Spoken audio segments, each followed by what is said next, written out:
Debbie Cheltis from Soapylove and the Let's Get Soapy Easy, the only digital magazine just for glycerin soap crafting. Today we're here at Architectural Salvage in San Diego, just outside of Little Italy. This is a great neighborhood full of the old and the new. It's a great place to find some new inspiration for some soap designs. Let's go in and see what they've got. Architectural Salvage is a shop on Kettner and Kalmia, and Elizabeth, the owner, says that most of the merchandise that comes here is actually local, from restorations or demos, and then there are some items from around the world such as Egypt and Hungary, so looking around here is so amazing. One of my favorite ways to get ideas for color and marbling is looking at stained glass.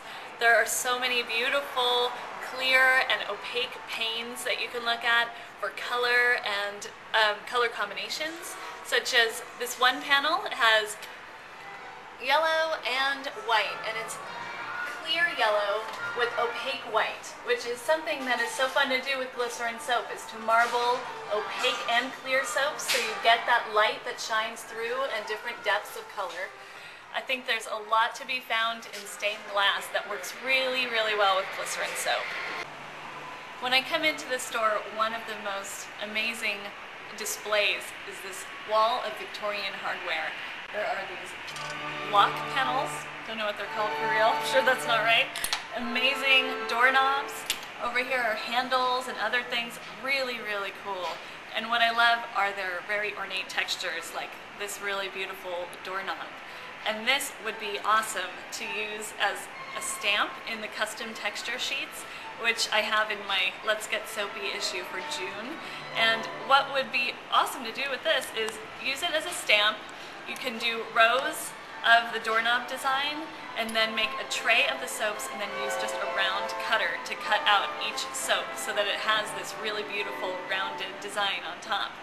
I've also seen this really great website, The Bubble Room, where they had these Victorian plates as little soap dishes. So even just think of really cool ways to photograph your soaps. Even if they're, not ornate in themselves, this would be a really beautiful way to kind of spice up your photographs.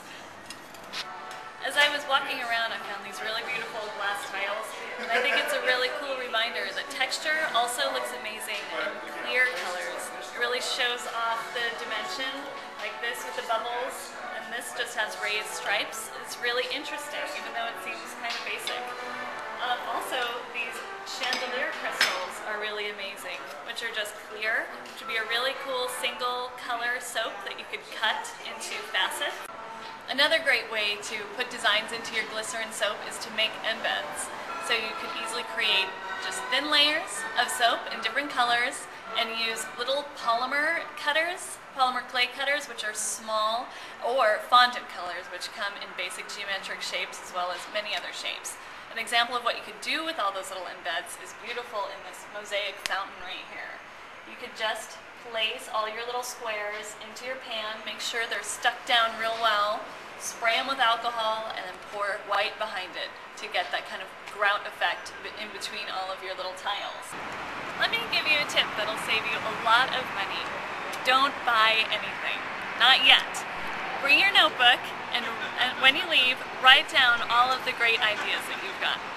And then, a week or so later, it's the ideas that stick with you that you are going to be the most passionate about. Then, you can come back and get all the materials you need to make your new ideas. Well, that's it for today, and now I'm going to go get inspired by a cannoli. Bye!